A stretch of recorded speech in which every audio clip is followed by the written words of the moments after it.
Ladies and gentlemen, welcome to episode 29 of the Take Your Shot podcast. Of course, as always, I'm your wonderful host, Joshua Gitman, and we did take the week off last week, but I really needed the break. It was a nice break.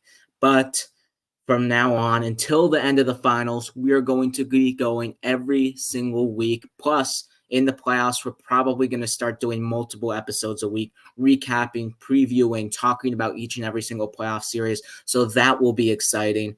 Plus, we've got this episode, of course, which we've got very interesting things. We've got two teams, one in the East, one in the West, who have been rising up slowly and steadily, and nobody's really talking about them, both the current fifth seeds in their respective conferences. We've got a new segment on the show today, which I'm going to introduce. It's called Lights Out, where we talk about, in a quick 5-minute segment, each team that has been officially eliminated from postseason play, and I give you my award predictions with less than 15 games to go this season. So we've got a long, jam-packed episode today, and without further ado, let's get right into it. So first, let's talk about the team in the East that has pretty much been undervalued this whole season, that nobody's really talking about. This young, this feisty Orlando Magic team, who, if you look on paper, you've got Banchero, that he's an all-star. You've got Wagner, Carter, Wendell Carter Jr., Jalen Suggs, Cole Anthony,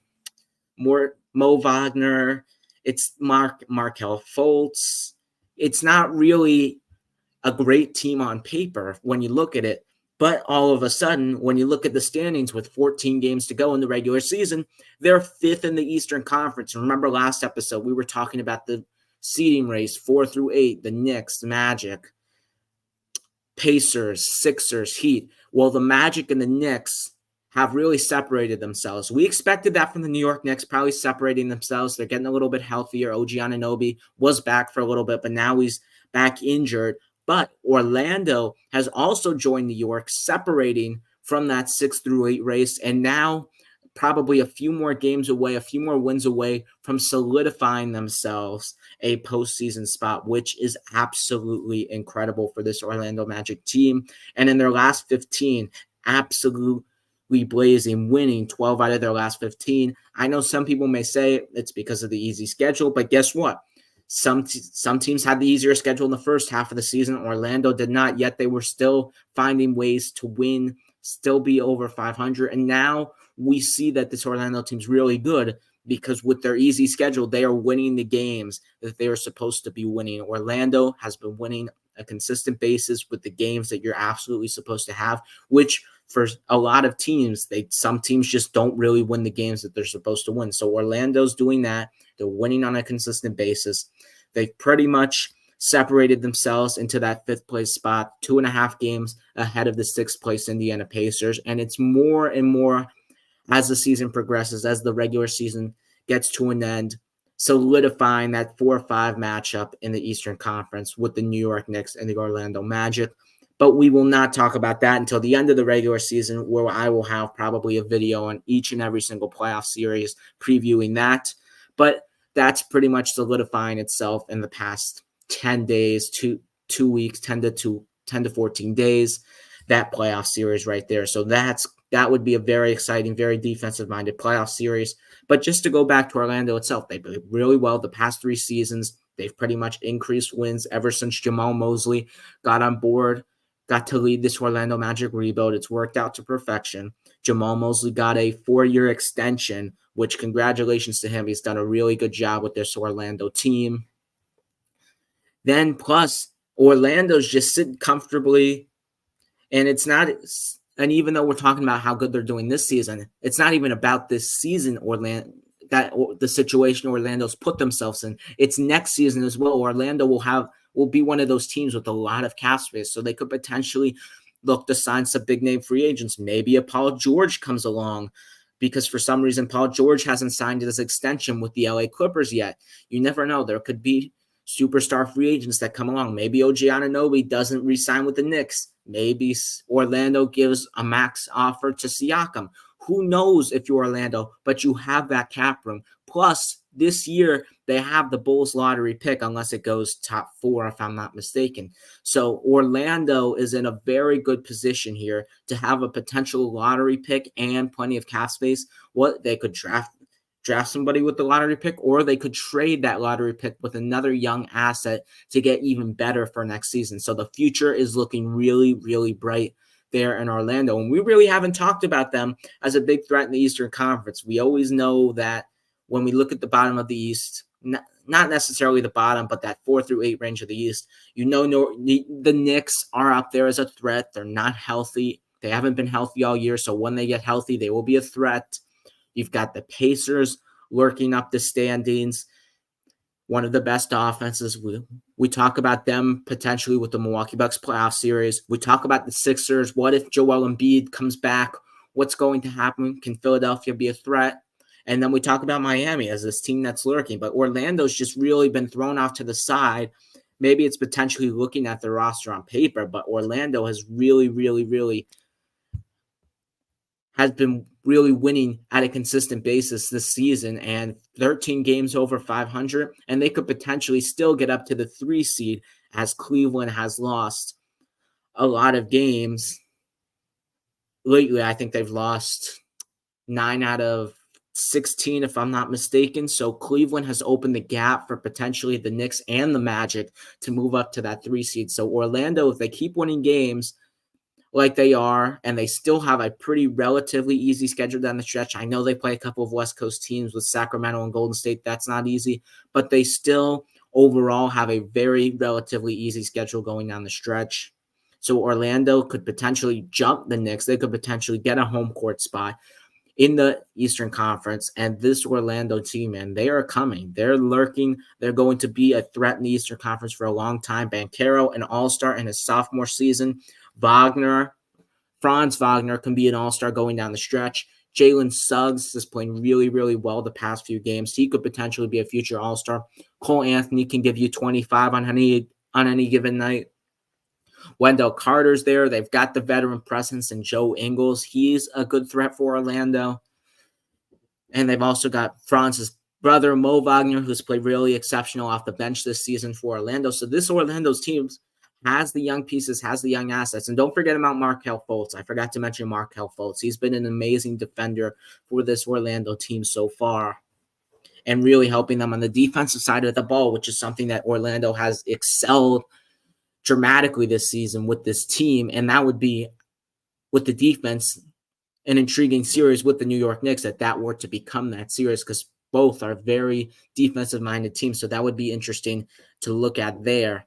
But overall, this Orlando team is very impressive. Not a lot of people are talking about how good this Orlando team has been this season. And if they keep it up, as I said, they will be a threat in the Eastern Conference for a long time. I don't expect them to beat the Knicks. Probably don't expect them to beat the Cavs. Don't expect them to beat probably anybody in the Eastern Conference in a 7-game series. Maybe Indiana, but that's probably about it. But still, it's a really good sign to see a young team looking so great this season, because it probably means great things for the future and beyond. Like, look at OKC. They showed signs last season, winning, being this over 500 team, and now look at them. They're first in the Western Conference. So if Orlando keeps the track, makes smart decisions in the offseason, potentially trade for a superstar in the offseason, maybe not a superstar, but a star to help this team, or sign a star in free agency, because they got the cap room and they will most likely have the assets to make a trade or a big free agent signing. So this is looking really good for Orlando. They deserve all the props in the world. They could potentially make it interesting with the Knicks, but overall, this is not necessarily a story, as I said, for this season, but looking at the future and beyond. So really good job by Orlando. But moving on, I want to move on to the award predictions before we get into the new segment, Lights Out. Since there's only 10 to 15 games left in the season for each and every team, I'm going to go over my award predictions, whether you like it or not. These are my award predictions, not yours.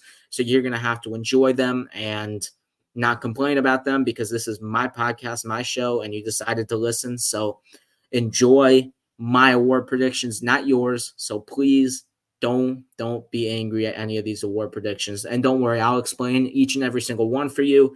This is going to be a nice and interesting process. I'm going to do all the awards except for Clutch Player of the Year, because that one's just, new, not really that intriguing. But if I had to pick somebody, I'd probably pick between DeMar and Anthony Edwards there. Probably DeMar DeRozan, the way he's been hitting clutch shots lately, but they'll probably give it to Edwards based off the Timberwolves' success this season. But let's move on to the award predictions. Let's first start with the Coach of the Year here. I'll give you, for each award, my runner-up and the person who actually I think is going to win the award. So let's first start with the runner-up for Coach of the Year. Head coach of the Minnesota Timberwolves, Chris Finch. The Timberwolves have been absolutely incredible this season. They were first in the Western Conference for a very, very long time. And ever since Finch became the head coach, replaced Ryan Saunders, we have seen the jumps from this Timberwolves team. It hasn't necessarily been pretty jumps like the AC last year, losing in 5 to Denver, but they've pretty much gotten better and better every single season. And they just took a major jump this year, and they've been absolutely incredible. Anthony Edwards is looking day by day more like an MVP candidate. Karl Anthony Towns, when he's healthy, has played really well. Rudy Gobert, who we will get into a little bit later in this segment, absolutely incredible defense. They've got pretty much players from everywhere stepping up on the floor for this Minnesota Timberwolves team. And if Edwards keeps the trajectory he will be a superstar. But overall, Chris Finch, not going back to Chris Finch, this Timberwolves team has been the best defense so far this season in the entire league, ahead of a team like the Knicks, ahead of a team like the Magic we've talked about. The Timberwolves have that best defense, and Chris Finch's defensive schemes, switching up the defenses on each and every single play, has been absolutely incredible. He's made a lot with this roster, who honestly is pretty star heavy.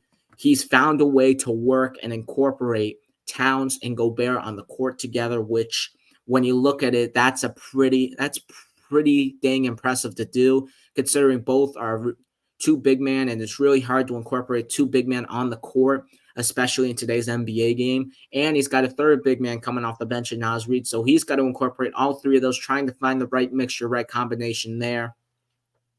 And he's really found a way for Anthony Edwards not to necessarily be the point guard and to set him up to score, with Mike Conley being that point guard. So Chris Finch has really done a good job making adjustments to this Minnesota team, making them succeed and be where they are at today, having home court advantage most likely in the first round of the playoffs, potentially more if they can start winning games. They did have that tough loss to Denver the other night, but they still are in a very good position going into the postseason.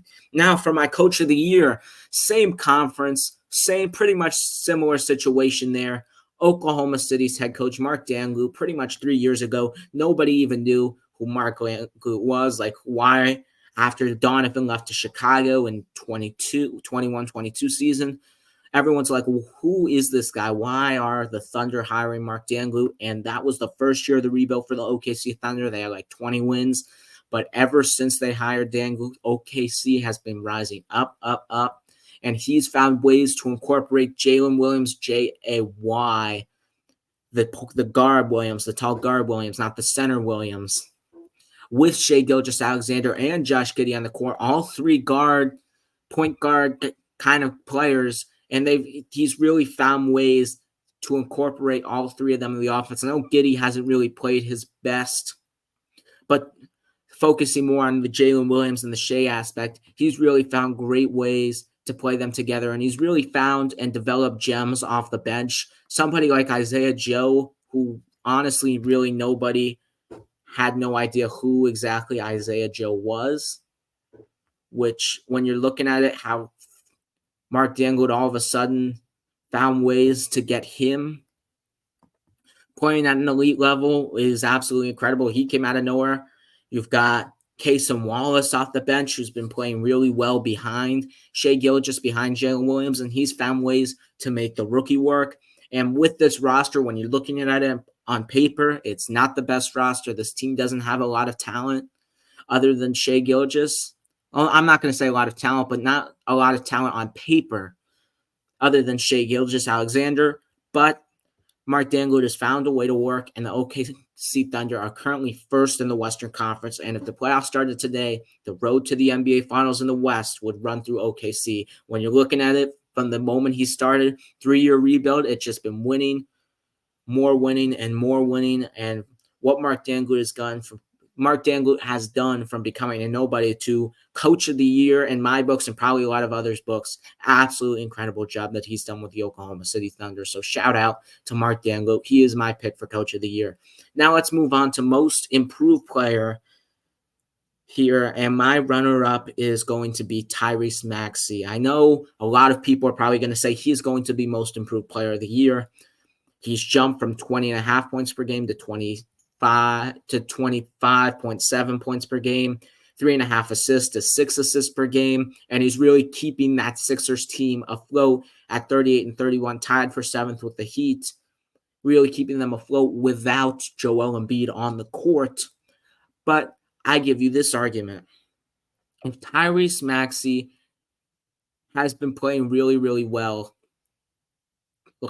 he played really, really well last season to the point where I don't see that significant of a jump. I think he arguably could have been an all-star last year, but I think he got the nod this year. Obviously, I think he's played better this season. He's had more of a role on him, and he's stepped up to the role, but I think he played like an all-star last season as well. But the thing that's most incredible about Maxey, though, ignoring from the reasons why he shouldn't win this award, is that he's absolutely adjusted to playing the point guard role from the moment Harden left the court. Maxey was more of that shooting guard. It's getting set up by Harden to score, but Maxey has completely taken over the point guard role, and he's done it in a really efficient way for Philadelphia. And even though Philly has pretty much been like 8-15, I don't even know what the record is since Embiid's been out, the fact that they've won a decent amount of games without Embiid and still in that playoff picture and potentially having some hope if they don't end up playing the Boston Celtics, if Embiid comes back, to potentially make some noise in the postseason, you've got to give credit to Tyrese Maxey there.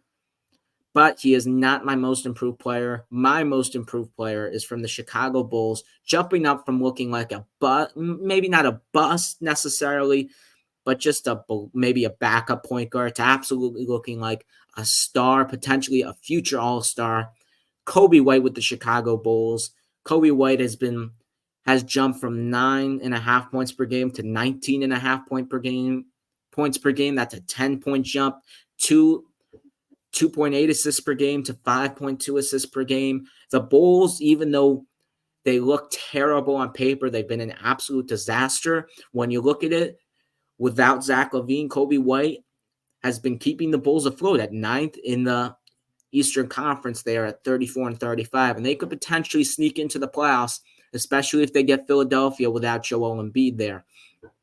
So if you're Chicago, he's the only reason why they are relevant. And maybe that's not a good idea, but the fact that you're seeing this from Kobe White shows that there is potential there, because the problem with Chicago was they didn't really have a consistent point guard ever since Lonzo Ball's been having those knee problems. And Lonzo Ball just trying to come back right now, but it's been 2 years. But that was really the problem. LaVine's really not a point guard, and Kobe White has really stepped up to that role. He's been incredible on the offensive end, keeping the Bulls in sort of relevancy there. And if the Bulls can somehow find a way to rebuild and he be the center of the not necessarily he be a core of the rebuild, along with drafting other players, I thought that would have been better for his development, because I think he potentially could have been an all-star if the Bulls decided to break it up this season. For some reason, they didn't. But Kobe White's future looks very bright. And I know Tyrese Maxey made an incredible jump from star to superstar, but I think Kobe White came from like no relevancy, backup point guard, to looking like a potential future all-star. So I think the bigger jump is Kobe White, which is why I think he should get the award there. Now let's move on to Sixth Man of the Year here. My runner-up is from the LA Clippers. I got Norman Powell as my runner-up for Sixth Man of the Year. He's been playing absolutely lights out for the Clippers, 14 points per game. He's shooting a blazing 43.5% from the three-point line. Really, really shooting that ball consistently. And he's really in these whenever Kawhi, Paul George have been out, which hasn't been that often this season, but sometimes it has been this season where they've been out. Norman Powell has really stepped up in a big way and really one of the reasons why the Clippers have won as many games as they have this season, because the Clippers have been really up and down this season, but the one player that's pretty much been consistent for the Clippers all season long has been Norman Powell off the bench. He's a real spark off the bench for the Clippers, and he's potentially a dangerous threat in the playoffs, and he's just absolutely been playing very well off the bench, being the backup behind Paul George and Kawhi Leonard. And also something that's underrated, Norman Powell plays pretty good defense as well. Everyone looks at Norman Powell as a scorer, but Norman Powell is a very, very underrated defender as well. He can really guard the ball, really good communicator, really knows how to play that zone defense that the Clippers run. And I think overall, both sides of the ball have been really, really consistent. But my sixth man of the year is from the Sacramento Kings. Absolutely necessary, absolutely to get this award, absolutely keeping the Sacramento Kings in relevance this season. Malik Monk. He's my sixth man of the year. Malik Monk has been putting up 16 points per game and 5.5 assists per game. Absolutely incredible off the bench. The Kings have really, really been up and down this season. They've played a little bit better of late, but at the start of the season, they were a little bit shaky. But Monk has had 40 piece this year. He's pretty much can put up 30 on any game. He's a really, really good shooter. He hasn't really shot the ball as well as he has in previous years, but when he shoots that ball and he starts hitting a couple in a row, your defense is going to be in loads of trouble, because that man is a very, very consistent scorer, and he's really kept the Kings afloat, because it really, other than Fox and Sabonis, we really haven't seen major scoring contributions from Sacramento this season. And Monk has really stepped up to be that third scorer for the Sacramento Kings, and something that they pretty much desperately need, because we know the Sacramento Kings really a below average defensive team. So Sacramento really needs to score the ball. And without Malik Monk, Sacramento would probably be sitting in the play and potentially maybe in the 9 or 10 spot. So Malik Monk, I think, making the most impact. I think he's made a bigger impact for his specific team than Norman Powell, which is why I'm going to choose him. I think both have had similar equal seasons, but the edge for Malik Monk is that he's probably made more of an impact for the Kings this season, which is why I'm going to give him my sixth man of the year. Now let's move on to defensive player of the year.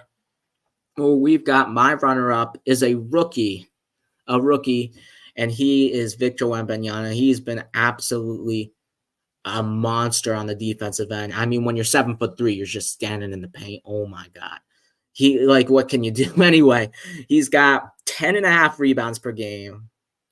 He's got 3.5 blocks per game, which is absolutely historic. I don't think we've seen that since the great Dikembe Mutombo.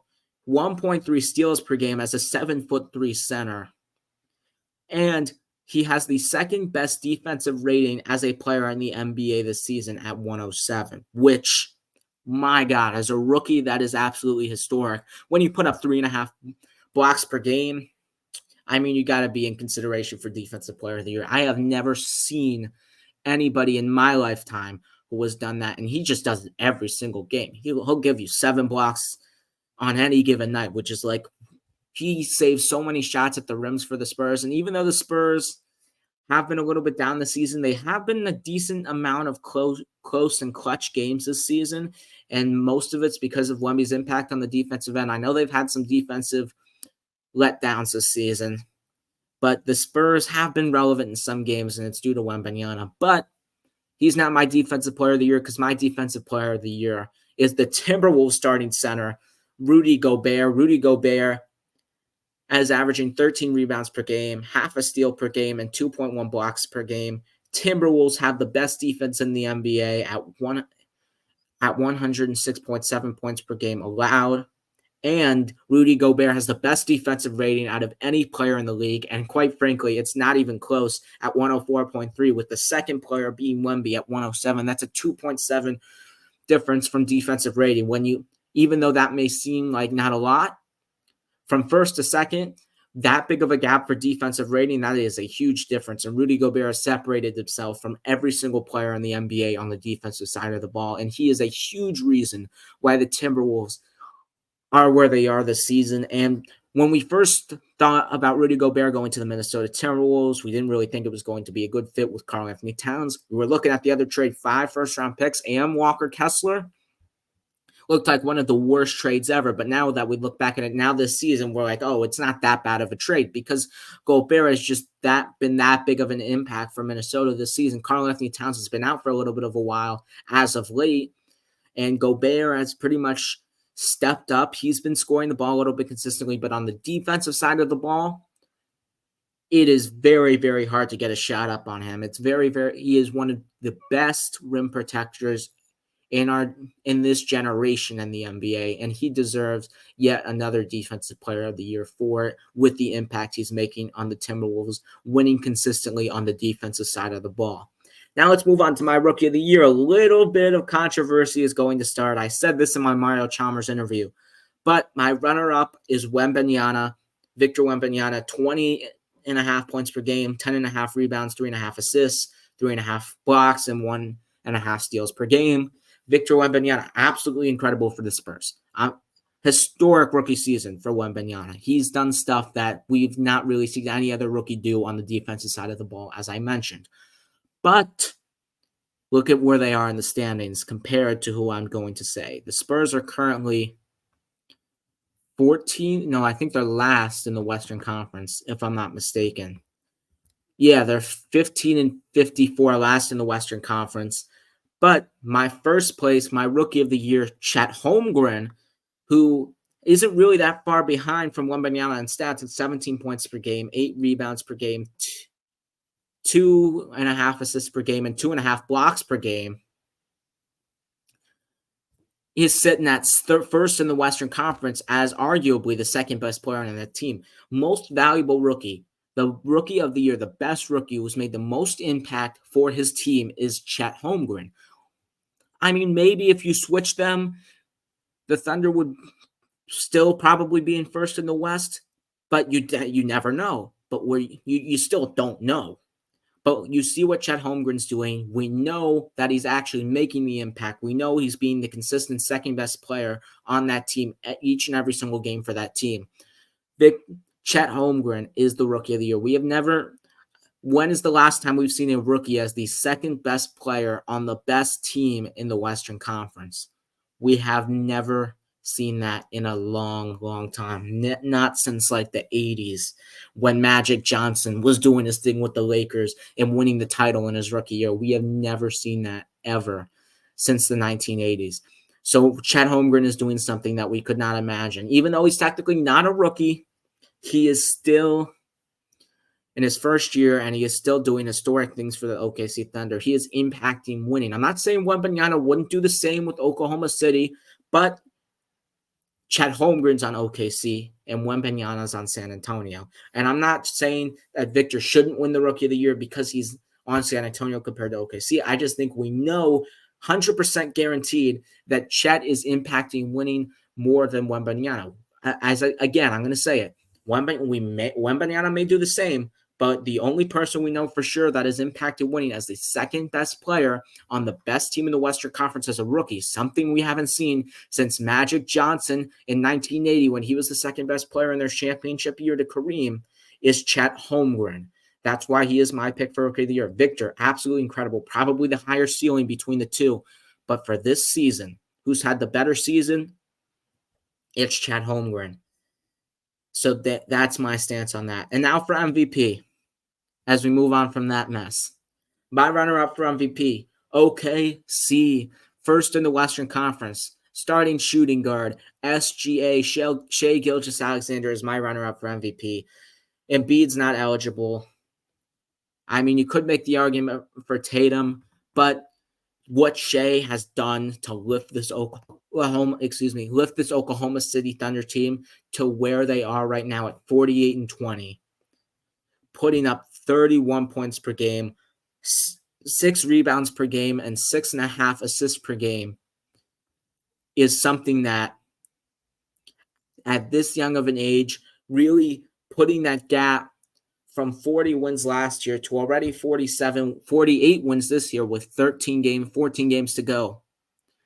And what would the Thunder be without Shea? They'd probably be in the play and potentially even be missing the playoffs without Shea.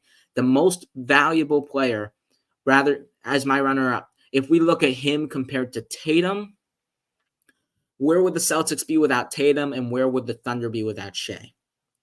Thunder would probably be in the play, and as I said, the Celtics would still be in the playoffs without Jason Tatum.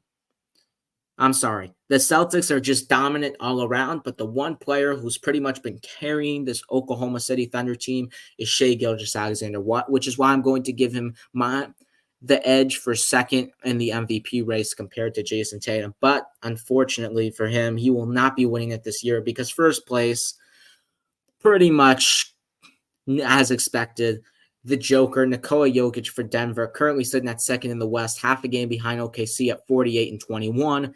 Jokic, 26 points per game, 12.5 rebounds per game, 9 assists per game. He's pretty much been so consistent for Denver this season. He's just the best big man passer we've ever seen, greatest Nuggets center of all time, and he's just a triple-double machine doing it every single game of the season. And we thought last year was his peak. Look out this year because he is playing even better than last season potentially. And Jokic, clear-cut favorite to be MVP. Maybe Embiid could have been in that conversation if he played more games. But now since Embiid is out of that conversation, Jokic is pretty much the clear-cut favorite. He is leading Denver to probably being the favorites in the West once again, winning at a consistent basis, and just being absolutely incredible on both sides of the ball. So really, really pretty obvious choice here. Shea has been doing his thing, but Jokic pretty much just a level above Shai Gilgeous-Alexander and pretty much everybody else who was eligible for MVP this season. So those are my awards. Again, MVP, Nikola Jokic, Rookie of the Year, Chet Holmgren, Defensive Player of the Year, Rudy Gobert, Most Improved, Kobe White, Sixth Man of the Year, Malik Monk, and Coach of the Year, Mark Dangut. So those are my award predictions. Like them or not, I don't care. You can comment, say something about it, but those are my award predictions, and those are my reasons why. But let's move on to something that I'm introducing to the show, a new segment that we're going to have called Lights Out, where I pretty much talk about, for maybe a 3 to 5 minute segment, each team that has been officially eliminated from postseason play. So let's first start with the two teams in the East. Then we'll move on to the two teams in the West that have been officially eliminated. But let's first start with the Washington Wizards. The Washington Wizards are currently sitting at last place in the Eastern Conference, Yes, even worse than the Detroit Pistons at 11-58. Remember when Kyle Kuzma said, "Don't be that team"? Well, guess what, Kuzma? You're that team. You are the worst team in the NBA right now. They fired their coach, Wes Unseld. Not fired, but moved into a front office role. Brian O'Keefe is now the interim for the Washington Wizards, probably with the way they've been playing, definitely not going to be removing that interim term off, and they will probably find a new coach in the offseason. It's pretty much been an absolute disaster for this Wizards team. Kuzma has pretty much been the only consistent player for this team. We thought Jordan Poole could potentially take that next step up and be an all-star, but he's been absolutely an inconsistent brick this season. I mean, Koulibaly has not lived up to his 7th pick stature for this Washington Wizards team. Tyus Jones has played okay. He's a decent starting point guard, but just not really the player that they need him to be. I mean, Avdia has done another bright side has potentially been Denny Avdia for Washington. He's been playing pretty good at 14 points per game this season, has had some injury inconsistencies, but has pretty much played all this season. But Washington, it's going to be a rough future for Washington. Really, they really just don't have a lot of young players with a lot of promise. I mean, Kyle Kuzma is eventually going to ask out. Jordan Poole, you're pretty much having him under contract now for the next 3 seasons on a terrible, terrible contract. So you're not going to have the money that you potentially want to have. Nobody wants to go to Washington. I think they're probably in the worst possible situation that any NBA team can be in for the future. And it's just going to be a rough stretch for Washington unless they really hit on their next couple of draft picks in the years. And they better hope that they get a top draft pick this season and really hit. Because if they do not hit on their next draft pick, it's going to be a long decade for the Washington Wizards, and they really, really need somebody to come in there, somebody to be that star, somebody to consistently score the ball, because we thought it could be Jordan Poole this season, and it has not been. So Washington, hopefully they find a nice young coach to help them rebuild, find that consistent scorer in the draft, and just take it day by day, because it's going to be a long, long time before Washington actually becomes relevant here. So that's my scoop for Washington. Now let's move on to the Pistons, who have also been officially eliminated from playoff contention. They had the worst losing streak of all time at 28 games. One point, they lost 31 out of the 32 games. But honestly, this second half of the season, they showed some promise. They haven't actually played half that bad the second half of the season. I think they have a decent future, a lot better than Washington for sure. Cade Cunningham, he still needs a little more time to develop. I thought he could have taken that jump this season to potentially be an all-star. Did not.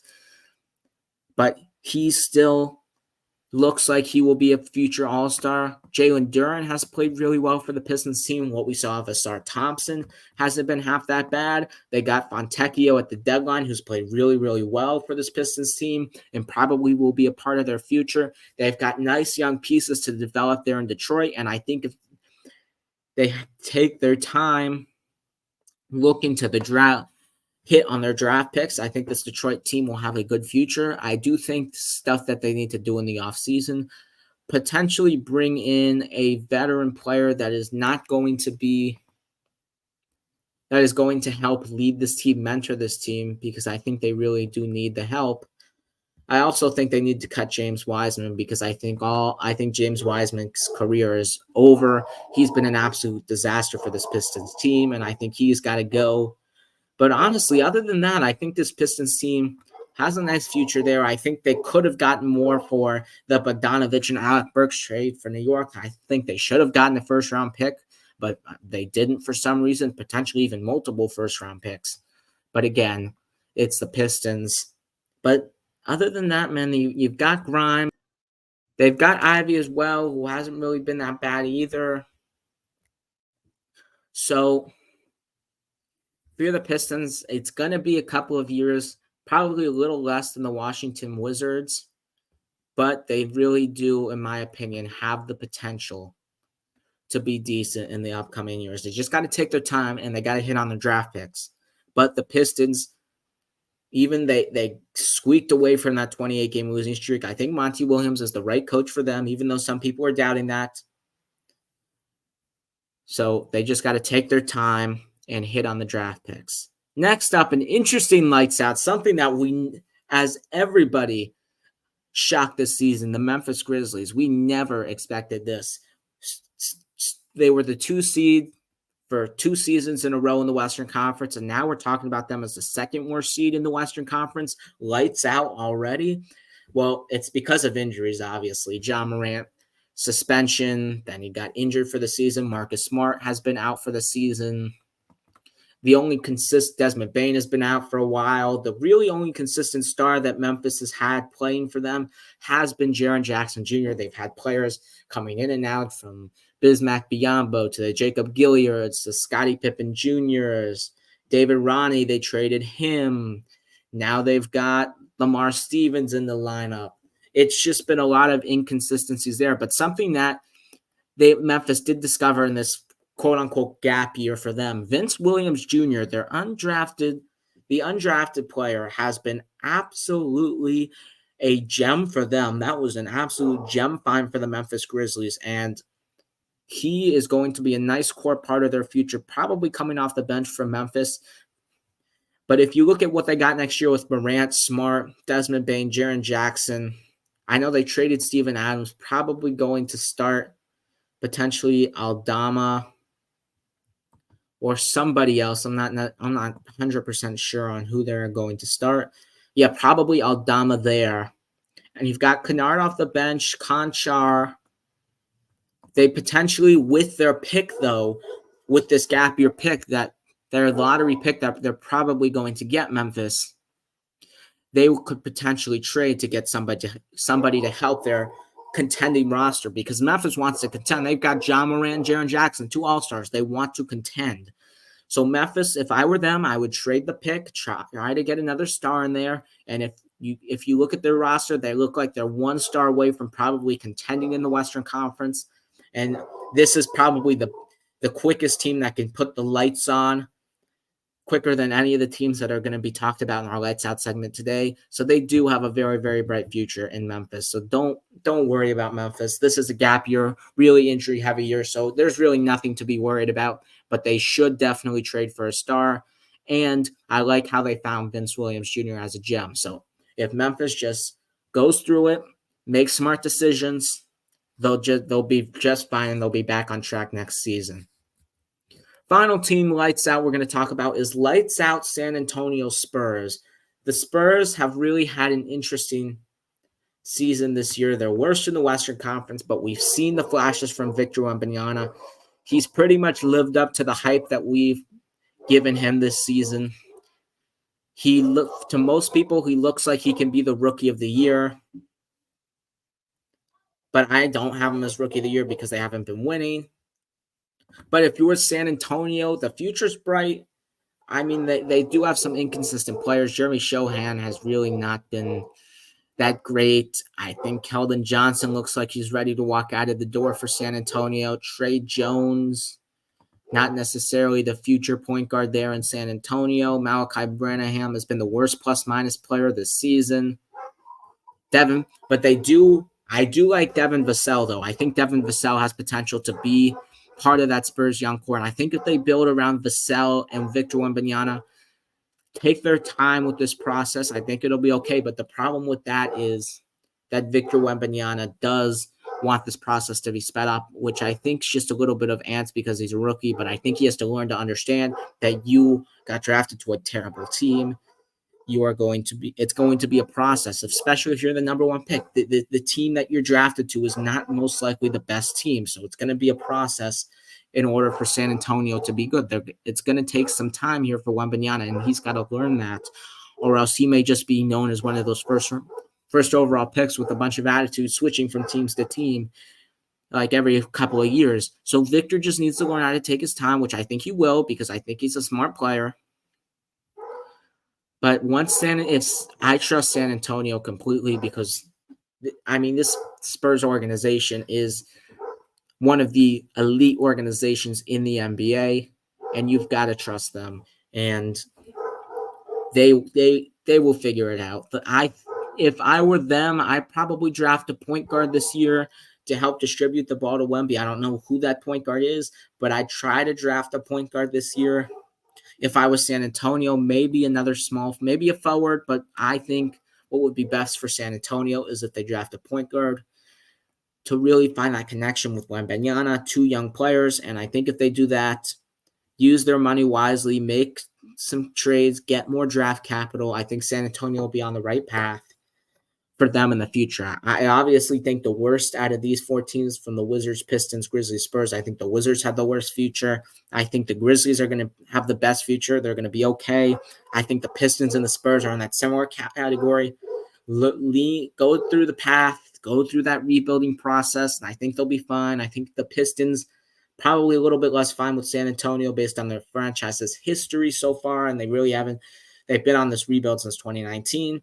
But I think they're both going toward the right directions. And I trust both GMs to make the right moves, and I think both of them will. So I think if you're looking at these let-out teams, the Wizards, disaster. But other than that, I think all 3 of these teams have potential in a couple of years to be really, really, really good in our league. So even though this is a sad moment for them, it's something to look forward to for the future for these rebuilding teams. So don't look down, rebuilding teams. Don't look out. The lights are just temporarily out. They're going to be back for these rebuilding teams. But lastly, the last thing I want to talk about is the New Orleans Pelicans, because the New Orleans Pelicans in their last 10 games have won 8 of them. They have won 8 out of their last 10. And remember how we were talking about this major Western Conference battle with the 5 through 10 seeds being separated by like 3 games? Pelicans are now 3 games ahead of the 6th seed. They have really separated themselves from that 6 seed race. And what New Orleans has been doing in the past few weeks has been something to see, because now they are currently 42-26, fifth in the Western Conference, and they are only a game behind the 4th seed Clippers. And most likely they're going to have a first round series with the Clippers, but the Pelicans winning 8 out of 10 games is not really the story here. It's a story that Zion Williamson in his last 6 has looked like the player we thought he was going to be, averaging 28.5 points per game and 8.5 rebounds. In his last 4, I think he's averaging 30 points per game. So Zion has really, really elevated his game lately for this Pelicans team. They've got Orlando tonight. I'm filming this on Thursday. It's going to be released on Friday, so we'll know the Orlando result when this podcast comes out. They play Miami on the day this podcast is released, Friday. So they've got a tough Florida stretch. Let's see if they can keep winning. And if they do, could they potentially be a threat in the Western Conference? Potentially. I don't really see it. I'm not really riding the Pelicans bandwagon. I think Zion, he's playing good, and I'm happy that he's playing good. I'm happy that he's lost the weight, that he's actually playing on a consistent basis, being healthy out there, playing really, really well for that New Orleans Pelicans team. But with the teams at the top of the West, with the matchup that the Pelicans are likely going to have in the first round with the Clippers, I don't really see it. Maybe if they had the matchup with the Wolves or the Thunder, I could see it. But the Clippers with Paul George, Kawhi Leonard, James Harden, and potentially whenever Russell Westbrook gets healthy, that is not going to be an easy matchup for the New Orleans Pelicans. So I just don't really see them getting past that, which is why if we don't make the second round, I can't really call you a threat. So I'm not really going to call them a threat in the playoffs. But they do have a good roster, and they could potentially keep up with the Clippers. I mean, they've got McCollum, who we've seen in the past playoffs with Portland that he can ball. They've got Ingram, who's pretty much been under the radar, but he's been pretty consistent, been playing at an all-star level the past few years. They've got Zion, of course. Jonas Valanciunas is a decent, above-average starting center, very, very good defender, and good lob threat and screen and roller. They've got Herbert Jones, who all NBA first-team defender, probably in a playoff series guarding Kawhi Leonard or Paul George in that Clippers series, which could be very, very valuable there. You've got Trey Murphy, who's been playing really well, averaging like 12 points per game. He's been somebody that's been pretty consistent for them this season. They've got Jose Alvarado, another passed off the defense on the defensive side of the ball for the Pelicans, and they've got Marshall as well, Trey Marshall. Not Trey Marshall, just Marshall, yeah, Marshall as well. So this Pelicans team, they've got the roster to potentially make the run. I don't see it because they're playing the Clippers, but they've looked very, very well, and they've set themselves up in a very good position for next season. We just need to see Zion play like this for an entire season. If we can get the Zion all of next season, the Zion that we expected as the first pick in 2019 coming out of Duke, the Zion that's putting up 28, 10, and 5, getting 2.5, 3 blocks per game, absolutely being a major threat on both sides of the ball, being a best player, being an MVP candidate. If we see this Zion next season, look out for the Pelicans. And maybe this season, potentially. I'm not ruling out they're going to lose to the Clippers, but I think that's what's going to happen. But if we see the Zion that we are seeing right now, look out for the Pelicans. Maybe not this season, but next season for sure. And this is still a young team, even though they got McCollum, who's in his 30s. Ingram is not getting up there, not in his 30s yet. They've still got a very, very solid young team and a team to look forward for the future. They've got a really good coach in Willie Green.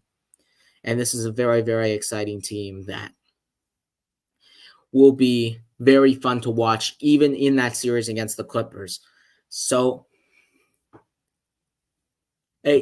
there's just really, really, it's just really, really tough, though, to put the Pelicans in that top category of the West with teams like Denver, and the Clippers and the Thunder and the Timberwolves. It's just really hard to do that because of their path. But I do really like this Pelicans team. They're one of my favorite teams to watch. They're really fun to watch on an everyday basis. And all I got to say is, if Zion's playing this good, again, if Zion's playing this good, look out for those Pelicans. Look out. Because this is something that we expected Zion to do for years, and he's finally doing it. But I hope this is not a fluke, Zion, because Zion, I swear to God, it's a fluke. The whole fan base will be pissed. And that just don't make it a fluke, Zion, because the whole fan base will be pissed. If you start getting overweight again, you start having inconsistent health issues and all of that other side crap that he deals with, it's not going to be a good look. So if we get this Zion, look out, but I hope this is not a fluke. And I think that's it for today. I think that's all we got to talk about for today. So again, thank you so much for watching the show. And remember, please follow on Spotify, Take Your Shot, and on Instagram at take_your_shot_podcast_. That's at take_your_shot_podcast_. And tell me how you would have taken your shot on these takes. That's all my shots for the week. See you next time, folks.